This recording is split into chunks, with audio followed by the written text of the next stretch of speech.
everybody sitting here one thing. కూర్చున్న వారందరికీ నేను ఒక మాట చెప్పదలుచుకున్నాను. No matter how much of a mess you've made of your life, God loves you far more than you realize. నీ జీవితంలో నీ జీవితాన్ని ఎంతగా నువ్వు దుర్బలం పాడు చేసేసుకున్నా కూడా నిన్ను నువ్వు ప్రేమించుకున్న దానికంటే ఎక్కువగా యేసు ప్రభు ఈ దినం నిన్ను ప్రేమిస్తున్నాడని గుర్తించుకో. I love to tell people that the whole message of the gospel is in chapter 1 of the Bible. నేను నమ్మేది ఏంటంటే బైబిల్ యొక్క సారాంశం అంతా కూడా మొదటి అధ్యాయంలోనే నిమగ్నమైపోయింది. The whole message of this great salvation is in Genesis chapter 1. ఈ రక్షణ యొక్క సంపూర్ణమైనటువంటి సువార్త క్రోడీకరించి ఎక్కడ ఉందయ్యా అంటే ఆదికాండం మొదటి అధ్యాయంలోని దేవుడు దాన్ని ఇమిడ్చి పెట్టాడు. What do you see in Genesis chapter 1? ఆదికాండం మొదటి అధ్యాయంలో ఏం చూస్తున్నావు?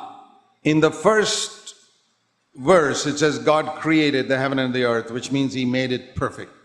ఆదికాండం మొదటి అధ్యాయం మొదటి వచనంలో రాయబడింది, ఆదియందు దేవుడు భూమి ఆకాశమును సృజించునంటే సంపూర్ణంగా దాన్ని సృజించాడు. God never makes anything imperfect. దేవుడు ఏది చేసినా అసంపూర్ణంగా చేయడు. Everything God does is perfect from the very first moment.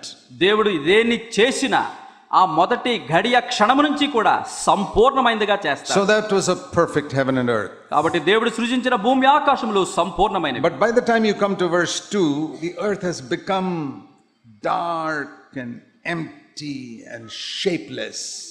మొదటి వచనములో దేవుడు సంపూర్ణంగా చేశాడు. రెండో వచనానికి వచ్చేసరికి భూమి నిరాకారముగా శూన్యముగా చీకటిగా మారిపోయింది. That's because verse 1 and 2 we read the devil fell, the angel fell and became the devil. కాబట్టి మొదటి వచనము రెండో వచనం మధ్యలో మనం చూసినట్లయితే దేవదూతగా ఉన్నవాడు పడిపోయి మరి అపవాదిగా దయ్యముగా మారాడు. That is described later in Isaiah 14 and Ezekiel 28. మరి యెహెజ్కేలు గ్రంథం 28, యెషయా గ్రంథం 14వ అధ్యాయంలో అతను ఎందుకు పడిపోయాడు, ఏమైంది అంతా అక్కడ రాయబడింది. Written here is not written here because this book was not written for angels, it was written for man. ఇది దేవదూతల కొరకు రాసిన గ్రంథము కాదు, ఇది మనుషుల కొరకు సృజించిన రాయబడిన గ్రంథం కాబట్టి మొదటి వచనం రెండో వచనం రాయబడింది, ఇక్కడ రాయలేదు. Just like when Adam sinned, the earth became cursed. ఏ రీతిగా అంటే ఆదాము పాపం చేసినప్పుడు భూమి శాపగ్రస్తమైంది. When Lucifer sinned and became the devil, Lucifer అనే ఈ ప్రధాన దూత పాపం చేసి దయ్యముగా మారినప్పుడు the earth became dark and empty and shapeless. భూమి నిరాకారముగా శూన్యముగా చీకటిగా మారిపోయింది. Sin always brings a curse. ఇక పాపం అనేది ఎప్పుడు శాపాన్ని తెస్తుంది. But immediately we read, అయితే వెనువెంటనే ఏం చదువుతున్నాం? the Holy Spirit began to move. దేవుని ఆత్మ జలములపై అక్కడ కదులుతూ ఉండెను. And God's word, verse 3, went forth. దేవుని వాక్యం 3వ వచనంలో బయటకు వెడలి వెళ్ళింది. This combined operation of the Holy Spirit and the word of God పరిశుద్ధాత్మ దేవుడు దేవుని వాక్యము రెండు కూడా సమ్మిళితమై అక్కడ కార్యము చేస్తుండగా changed this wretched earth into a beautiful earth by the end of the chapter. శాపగ్రస్తమైన దౌర్భాగ్యమైనటువంటి ఈ యొక్క భూమి రమ్యమైనటువంటి భూమిగా దేవుడు దాన్ని మార్చివేశాడు. We read that God, last verse of Genesis 1, God himself examined everything that had been made and it was not only good but very good. ఇక ఆదికాండం మొదటి అధ్యాయము చివరి వచనం అనగా 31వ వచనంలో చూచినట్లయితే దేవుడు తాను చేసిన సమస్తమైన కార్యాలు సమస్త సృష్టిని చూచినప్పుడు ఇది మంచిది అని అనలేదు కానీ చాలా మంచిది అన్నాడు. This is a picture of what God does for us. మన జీవితంలో మన కొరకు దేవుడు చేసే కార్యానికి ఇది ఒక దృశ్యం. God created Adam perfect. దేవుడు ఆదామును సంపూర్ణమైన మానవుడిగా సృజించాడు. But he fell into sin. అయితే అతను పాపంలో పడ్డాడు. And the closest thing that you can see to Adam on this earth is a newborn baby. నిజానికి మరి ఆదాముకు అతి దగ్గరగా ఉన్నటువంటి ఆ యొక్క ఏదైనా ఉన్నదా అంటే కొత్తగా సృజించబడినటువంటి ఆ యొక్క శిశువు. That baby is the closest thing to heaven that you can see on this earth. ఈ భూమి మీద మనం చూడగలిగింది పరలోకానికి అతి సమీపమైనది ఏంటయ్యా అంటే ఒక చిన్న శిశువు. No man of God is as heavenly as that baby. నిజానికి ఆ శిశువు కంటే కూడా ఏ ఒక్కరు కూడా అంత పరసంబంధమైన వారిగా లేరు. You can look into a baby's eyes, it's absolutely pure. ఇక శిశువు యొక్క కన్నులు చూడండి, వారి దృష్టి ఎంతో అమూల్యము పవిత్రముగా పరిశుద్ధంగా ఉంటుంది. No human being has got pure eyes like that. ఇక వాళ్ళు మనుషులుగా ఉన్నప్పుడు వారి కన్నులు అట్లా ఉండవు కానీ శిశువులుగా ఉన్నప్పుడు వాళ్ళు ఎంతో పవిత్రంగా ఉంటాయి. Look into that baby's eyes, it's perfectly humble. ఆ శిశువు యొక్క కన్నులు సంపూర్ణంగా దీనంగా ఉంటాయి. No man of God is as humble as that child. ఏ దైవజనుడు కన్నులు కూడా ఆ శిశువు యొక్క దీనత్వం కలిగిన కన్నులు కలిగి ఉండరు. But that perfect child very soon gets corrupted. అయితే ఆ సంపూర్ణమైనటువంటి ఆ యొక్క శిశువు అతి త్వరగా చెడిపోతూ ఉంటున్నారు. like Adam.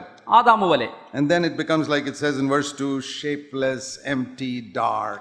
ఎప్పుడైతే ఆ రీతిగా మారిపోతారో రెండవ వచనంలో చూసినట్లయితే వారికి ఎటువంటి ఆకారం లేకుండా శూన్యంగా చీకటిగా మారిపోతున్నారు. My dear brothers and sisters, నా ప్రియమైన సహోదరి సహోదరులారా, all of us when we were born were like those heavenly babies. మనము పుట్టినప్పుడు ఈ లోకములో ప్రతి ఒక్కరము కూడా ఆ పరలోకాన్ని స్వతంత్రించుకునే ఆ చిన్న శిశువుల వలె మనం అందరం ఉన్నాం. When you were born, you were the closest thing to heaven on this earth. ఈ భూమి మీద పరలోకానికి అతి సన్నిహితంగా ఉండే వస్తువు ఏదంటే శిశువు. నువ్వే ఆ రీతిగా ఉన్నావు. But how quickly you started telling lies. అయితే ఎంత త్వరగా అబద్ధాలు చెప్పడం నేర్చుకున్నావు. How quickly you started fighting and quarreling and lusting and all types of things. ఎంత త్వరగా నువ్వు పోరాడము, కీచులాడము, దురాశలు కలిగి ఉండటము ఆ రీతిగా నేర్చుకున్నావు. And that beautiful baby that you were became shapeless, empty and dark. సుందరంగా ఉన్నటువంటి ఆ శిశువు వలె ఉన్న నీవు చెడిపోయినటువంటి ఆ యొక్క శూన్యమైన వికారముగా ఉన్న చీకటిగా మారిపోయిన భూమి వలె మారిపోయావు. What does God do? ఇక దేవుడు ఏం చేశాడు? Some of you are still dark. మీలో ఇంకా కొంతమంది ఇంకా చీకటిలోనే ఉన్నారు. You don't want to admit it, but there are areas of darkness in your life. నీ జీవితంలో చీకటి ఛాయలున్నాయి అని చెప్తే అది ఒప్పుకోవడానికి ఇష్టం లేదు. The shape of Jesus Christ is not there in your soul. నీ యొక్క ఆత్మలో యేసు క్రీస్తు వారి యొక్క స్వరూపము ఇంకా ఏర్పడలేదు. You're empty. నీవు శూన్యంగా ఉన్నావు. If you're honest, you're empty. నువ్వు యథార్థంగా అవును నేను శూన్యంగా ఉన్నాను ఒప్పుకుంటే. I remember the days when I was born again but not filled with the Holy Spirit. నేను తిరిగి జన్మించిన దినము నాకు గుర్తుంది. నేను తిరిగి జన్మించినా కూడా పరిశుద్ధాత్మ చేత సంపూర్ణంగా నింపబడలేదు. I felt empty most of the time. అనేకమైనటువంటి రోజులు నేను ఇంకా శూన్యంగా ఖాళీగా ఉన్నాను అనిపించింది. A lot of head knowledge but empty in my spirit. నిజాన్ని చూస్తే మెదడు నిండా జ్ఞానమే ఉంది కానీ నా ఆత్మలో శూన్యత్వం. You only have to be a clever person to study the Bible. నిజానికి మరి బైబిల్ చదవడానికి నువ్వు తెలివైన వాడైతే సరిపోతుందా? You only have to be a clever person to preach good messages. మంచి వర్తమానాలు చెప్పాలంటే నీకు మెదడులో జ్ఞానం ఉంటే చాలు. ఇక్కడ కొన్ని అక్కడ కొన్ని చెప్పగలవు. Or if you go to our CFC church website regularly, you have plenty of messages that you can preach to other people. ఇతరులకు నువ్వు బోధించగోరినట్లయితే CFC వెబ్సైట్ కి వెళ్తే ఎన్నో ప్రసంగాలు దొరుకుతాయి. ఇతరులకు నువ్వు ప్రసంగాలు చేయొచ్చు. And there are a lot of people doing that. చాలా మంది నేటి దినాలు అట్లా చేస్తున్నారు. Because they are empty themselves. కారణం ఏంటి? వారి హృదయాలు ఆత్మలో వారు శూన్యంగా ఉన్నారు. They have no contact with God. దేవునితో అనుసంధానం కలిగి ఉండలేదు. Are you like that? అట్లాంటి విషయంగా నువ్వు You ఉంటున్నావా? know what God wants you to be? You know what God wants you to be? నిన్ను దేవుడు ఏ రీతిగా ఉండాలో కోరుతున్నాడో తెలుసా? Not full. సంపూర్ణం కాదు, Honest. యథార్థవంతుడు. Lord, I am empty. ప్రభువా నేను శూన్యంగా ఖాళీవాడిగా ఉన్నానయ్యా. Lord, inwardly I do not have the shape of Jesus Christ. ఓ ప్రభు, అంతరంగములో యేసు క్రీస్తు యొక్క స్వరూపము నాలో ఇంకా ఏర్పడలేదయ్యా. Even though outwardly I pretend to be a very zealous Christian. బయటికి కనిపించడానికి ఆసక్తి కలిగిన ఎంతో కార్యకలాపాలు చేసే క్రైస్తవుడుగా కనపడుతున్నాను. Giving out tracts, witnessing, going to church regularly. సాక్ష్యం చెబుతున్నాను, సంఘానికి క్రమం తప్పకుండా వెళుతున్నాను, కరపత్రిక పంచుతూ ఉన్నాను. There's a darkness in my life. అయినప్పటికీ నా జీవితంలో చీకటి ఉంది. There's an emptiness in my heart. నా హృదయములో ఇంకా శూన్యత్వం ఉంది. Lord, is there any hope for me? ప్రభువా అట్లాంటి నాకేమన్నా నిరీక్షణ ఉందా? And the Lord says, yes, there is. Read Genesis chapter 1. ప్రభువు యేసుక్రీస్తు వారు ఈ ప్రభు అంటున్నారు, అవును నీకు ఒక నిరీక్షణ ఉంది. ఆదికాండం 1వ అధ్యాయం చదువు. What you need is not knowledge. ఇదిగో నీకు అవసరమైంది ఆ యొక్క తెలివి జ్ఞానము కాదు. God did not change the world by this spoilt earth by knowledge. చెడిపోయినటువంటి నిరాకారంగా భూమిని తనకున్నటువంటి తెలివి చేత మార్చలేదు. 1 Corinthians 8 verse 1 says, knowledge puffs up. 1 కొరింథీ 8వ అధ్యాయం 1వ వచనం అంటుంది, జ్ఞానము ఉప్పొంగ చేస్తుంది. It's like blowing a balloon. ఈ జ్ఞానము ఎట్లా ఉంటుందంటే బుడగ ఊదితే ఎట్లా వస్తుందో అట్లా ఉంటుంది. And the more you hear the word of God, ఎంత ఎక్కువగా దేవుని వాక్యాన్ని వింటూ ఉంటావో, the more you go to the internet to listen to messages, ఎంత ఎక్కువగా ఇంటర్నెట్ బ్రౌజ్ చేసి వర్తమానాలు వింటూ the ఉంటావో, more books you read, ఎంత ఎక్కువగా ఆత్మీయ పుస్తకాలు చదువుతుంటావో, balloon becomes bigger and bigger and bigger. అప్పుడు నీ తెలివి లేదా ఈ జ్ఞానం అనే బుడగ పెద్దదిగా పెరిగిపోతుంటుంది. What's inside? లోపల ఏముంది? Hot air. గాలి, వేడి గాలి. And when you speak, what comes out? Hot air. నువ్వు మాట్లాడినప్పుడు ప్రసంగం చేసినప్పుడు ఏమొస్తుంది? వేడి గాలి. It's knowledge. అది కేవలం తెలివి లేదా జ్ఞానం. One prick will burst the whole thing. పెద్దగా పొంగిపోయిన బుడగను చిన్న సూదితో గుచ్చితే ఏమవుతుంది? ఒక్కసారి పగిలిపోతుంది. One of the greatest deceptions, particularly among preachers, is they think they are spiritual because they are so big as a balloon. ఇదిగో మేము పెద్ద ఊదబడిన బుడగల్లాగా ఉన్నామని చెప్పేసి చాలా మంది ఉపదేశకులు తమను గురించి ఆ రీతిగా ఉప్పొంగుతూ ఉంటారు. And that balloon can make them go up. నిజానికి బుడగలు పెద్దవయ్యే కొలది వారు ఇంకా And ఎత్తుకెళ్ళిపోతున్నామేమో they think they అనుకుంటారు. are spiritual. వాళ్ళు అనుకుంటారు మేమెంతో గొప్ప Only ఆత్మీయులం. hot air. అయితే గుర్తించు, నువ్వు ఆత్మీయుడు కాదు, వేడి గాలి మాత్రం. God changed that earth by the Holy Spirit and the Word of God. పరిశుద్ధాత్మ చేతను దేవుని వాక్కు శక్తి చేతను నిరాకారమైన భూమిని సుందరంగా మార్చాడు. And if you open yourself to the Holy Spirit and the Word of God, He can change you. చెడిపోయిన నీ జీవితాన్ని యేసుప్రభు దగ్గరికి వచ్చి యథార్థవంతుడిగా ఒప్పుకుంటే ఈ పరిశుద్ధాత్మ దేవుడు దేవుని వాక్యము నిన్ను కూడా రూపాంతరపరుస్తాడు. Not in one day, not in this weekend. ఇదిగో ఒక్క రోజు కాదు, ఈ వారాంతంలో కాదు, But He can make a beginning.